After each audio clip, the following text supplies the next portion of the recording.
Get a laughing attack. Oh my god, okay, I'm like my daughter, she's so much like me. Okay. Hey humans, welcome to Jes Flowers. Today I'll be partnering up with Flora Fresh. We are going to be building this pedestal arrangement. I will describe this as a vibrant, bold arrangement with unique flowers. This bouquet can definitely be used for like an entry to a hotel, a fireplace mantle, and also for weddings, we can use this as the altar arrangement. So, you know, you would be here with your bouquet. You say, yes, I do. If you're a real estate person and you want to sell a house and you want to be show-offy, you know, you can also have this for the open house. So I feel like this arrangements, you can use it for many occasions.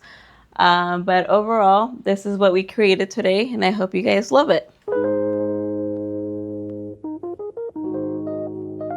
These arrangements are to be used for a wedding. I've noticed that people are, instead of doing arch arrangements, they're moving to pedestal arrangements just because they can be repurposed to place behind the sweetheart table.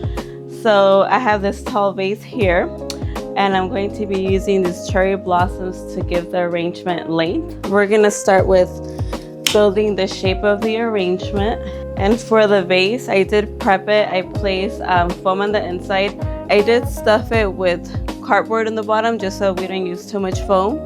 So I placed 2 blocks of foam in here and then chicken wire to help stabilize the thicker stems, just because thick stems do tend to make the foam a little loose. So the chicken wire will help us still stabilize the flower arrangement. So we're gonna go up and out. Okay, so now we're going to move with our second layer of our length flowers. So we're going to be using the ginger. In this arrangement, we decided to go more with bold tones, exotic florals. So the length, so I always go obviously with my tallest. So this is not going to be a perfect symmetrical arrangement. I want to create something more in the structural sense of the arrangement, but I do always start, so this is my tallest, but I do have this tall one here, so I'm coming down from this one to this one, and then from that tall one to this one, and then I'm just gonna work my way down, and then I like to bring down the same flower to still catch your eye, come down this way. This one is gonna go here. And then we're just gonna start bringing the arrangement down. So the hydrangeas came in this morning. So I'm trying to debate if I want to do the lighter or the purple ones for the colors. The pink ones. Now I'm trying to create fullness to the arrangement. If you want your hydrangeas to last, always take off all the leaves. I had to catch myself there really fast. And then we're gonna put this here. I'm gonna put this on the bottom. Always cut your flowers in an angle. And then you always have to take a step back, they say. So, okay. You see, excuse the mess. So when you're a floral designer, you make a mess everywhere, okay? So these two stems are touching each other. So shove that in a little bit deeper. Okay, and then after this, we're gonna start filling in with focal flowers.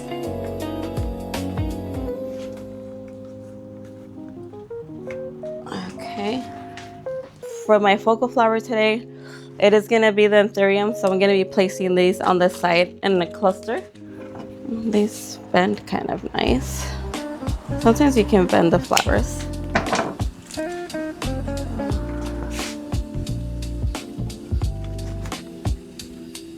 So with florals, it's always good to use odd numbers with florals. They tend to flow better.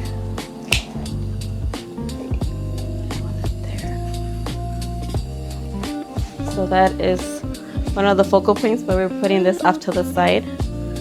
So our anthuriums is our actual focal point here. So this is my center of attention. So we're gonna place them in the middle. Sometimes I do move florals around if I'm not liking how they are placed.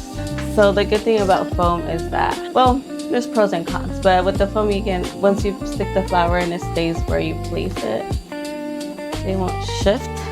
I want to go out with this one over here. At least it gives us some dramatic impact on the side. I want this one to be lower. So now I do want to incorporate our hanging flowers. And for our hanging flowers, I will be using these orchids. I'm gonna go down.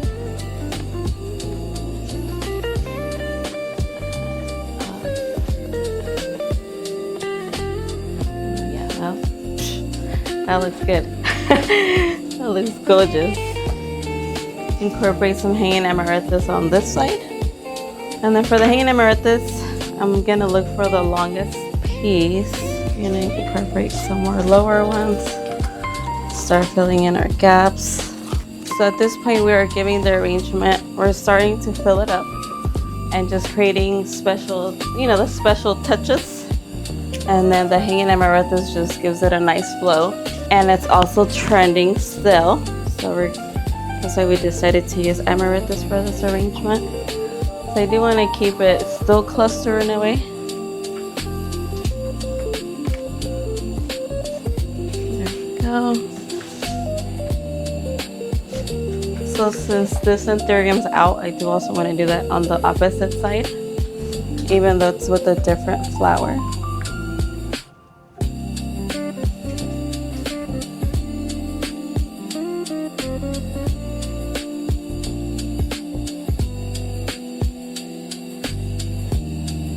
I'm gonna start filling in the back of the arrangement now, and then I'll come back to fill in the front. Normally with floral arranging, you start from the back, you move to the front. So we're gonna add that pretty flower there. So when I do the threes, I always do the tall one and then stagger it down a little, and then the other one has to be lower. So like a triangle, 1, 2, 3. Okay, so we're gonna incorporate these orchids now. So now we're just filling in the arrangement.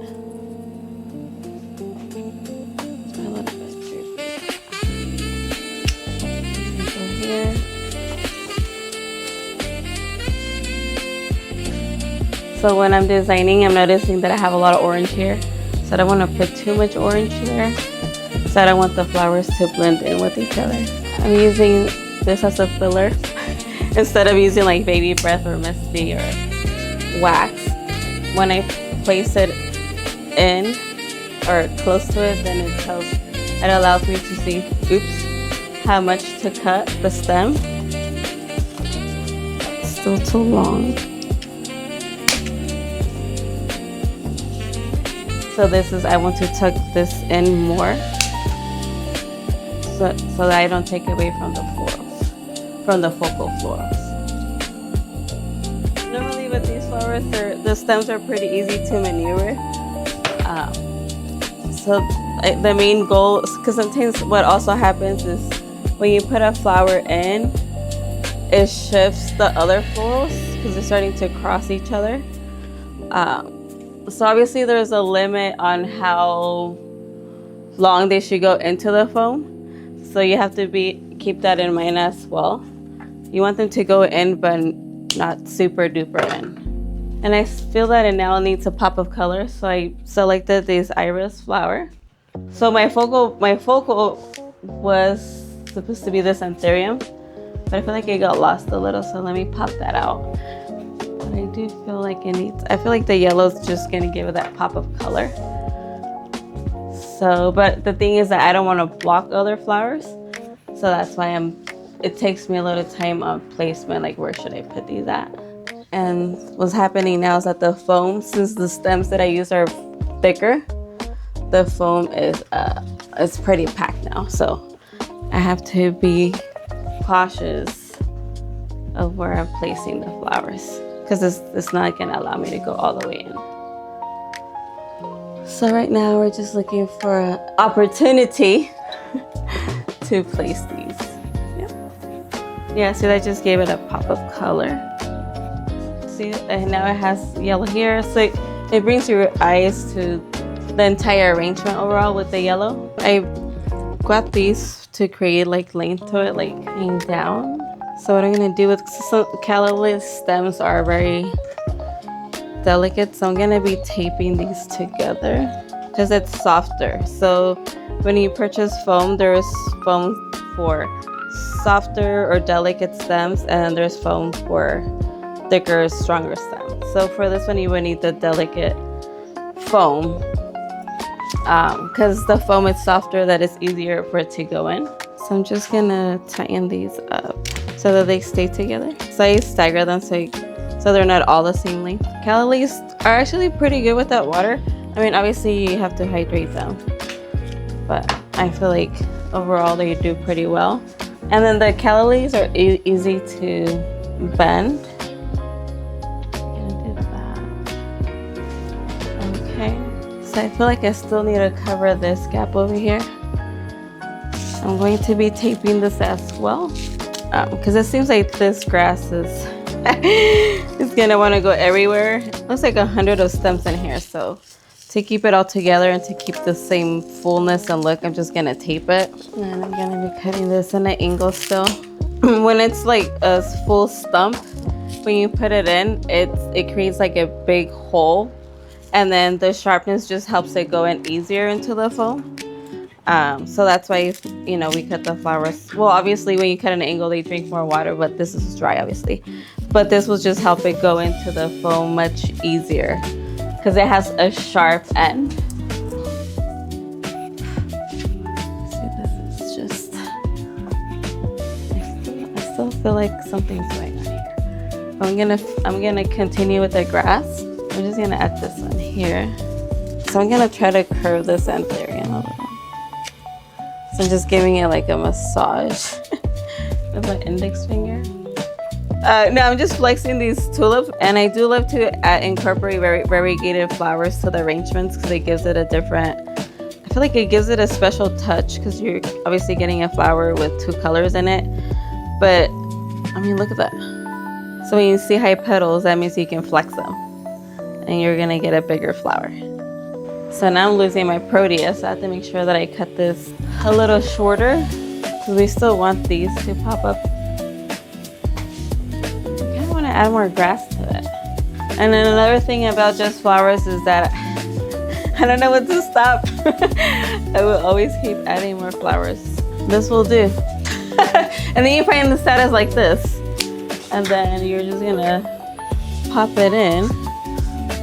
And then that will take care of this gap that's driving me a little bit crazy. Okay, I'm almost done. And you're flexing the tulips again. And you pretty much do your whole thumb and index finger.